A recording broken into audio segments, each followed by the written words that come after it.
Okay, Linda, this one's for you. We are in Franconia, New Hampshire, where there is probably 24 inches of snow, and it's still coming down. And my dog loves it.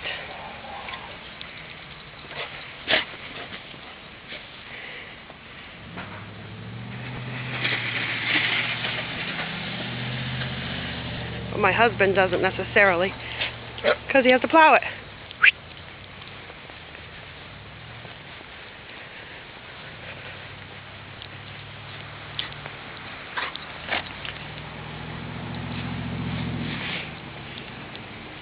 Look at your face, Razor.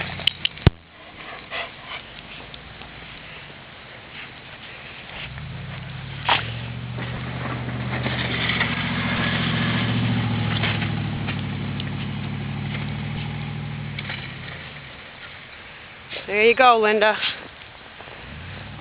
Small piece of what we have today.